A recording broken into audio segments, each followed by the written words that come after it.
Hi everyone, it's me, Dan Testa, and it's Testa Tarot, Testa Tarot. That's who it is. That's where you are. It's what it is. All right. So thank you for being here, everyone. I do appreciate it. Whoa! If you're coming back, thank you for returning. I do appreciate it. If it's your first time, welcome. Thank you for being here. Doing something different, taking a chance on Dan. I like it. That's me. I'm Dan. It's good to meet you. Dan Testa here, Testa Tarot. I'm gonna do a collective reading for everyone here. It may resonate with you. If it does, I would love to hear about it. It may not resonate with you, so I say take everything I say today with a grain of salt. And if you don't like the taste, just spit it out. It's all right. It's okay. I'm going to pull a card for the collective, a tarot card that's going to be reflective of the upcoming energies for the week, and then I will go ahead and start pulling some oracle cards to give us a little bit more guidance about what we can do with those energies. Sound good? All right, everyone, take a deep breath. Exhale whenever it feels good for you. Get good and grounded. I'm going to do the same.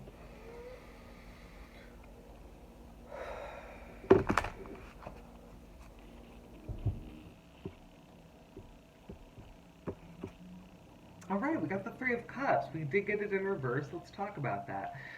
Sometimes when I get this card, I talk about the friends that aren't there for you. It's kind of like a calling of maybe seeing who's there for you and who's not.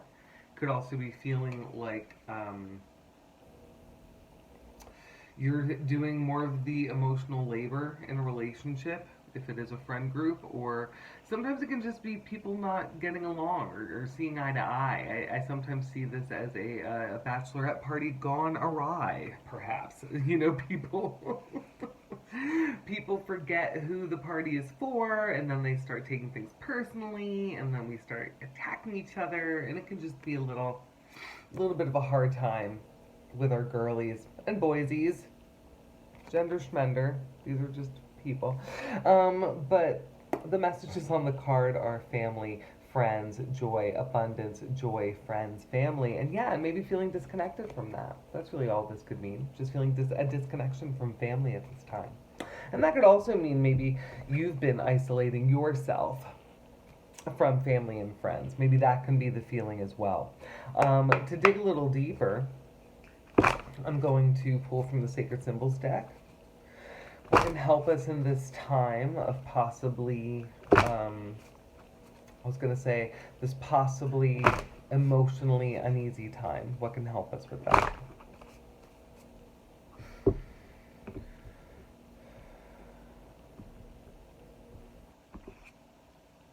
Interesting. We got death in reverse. I mean, the first thing that came to my mind was don't fight the change. Don't fight if it is a change in your friend group. Don't fight it. If people are showing you who they truly are, don't fight that. Let it change. And maybe it's you. Maybe you're the one that changed. And because that's really what this death card's all about. It's an inner change. So maybe your tastes have changed in terms of who you want to be around. It's interesting. I have to pause there because I feel like that's a bitchy thing to say, but it's not. Let's pull from the Shadow Oracle deck to close this out. What can help us in this personal change, this inner change? Maybe that's why we're losing friends, if that's what's going on. If it's a version of ourselves that isn't getting along, or maybe we're just, because that's the thing, when you stop being a people pleaser, some people get upset about that, don't they? If that's your journey, not to call everyone here a people pleaser, but hey, I'm a recovering people pleaser, right? Trust. And it was funny, I pulled it in reverse, which maybe felt like we're not trusting ourselves. So maybe that's what can help us in this shedding of skin, in this personal death, this transformation that we're going through, a time of change. Trust it. Trust the process. Because it might be feeling really uncomfortable right now and isolating.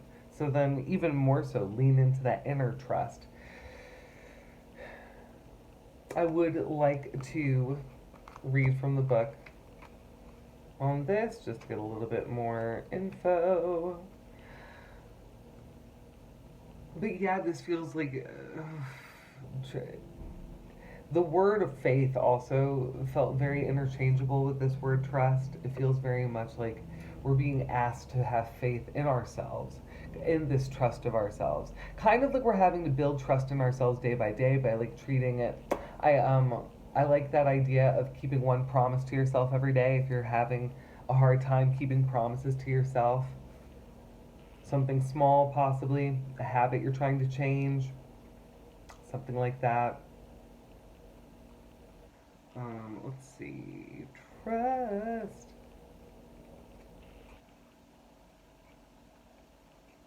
But yeah, trust and faith, man.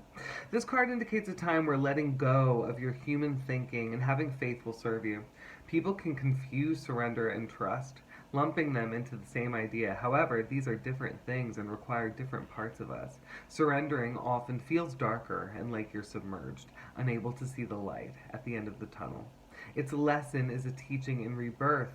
The rebirth can only happen when you surrender to winter without expecting spring to come around. It is a lesson in adapting. Trust is a more intuitive process. There's an element of vision, of knowing what is possible, of seeing the potential and trusting that you will get there when you do not know how you will. It is trusting that the universe will provide the resources and illuminate the path if you show up for it. Reflect around your history with trust. Do you have evidence of how trusting can bring about magical solutions? If not, at what point in the process do you give up?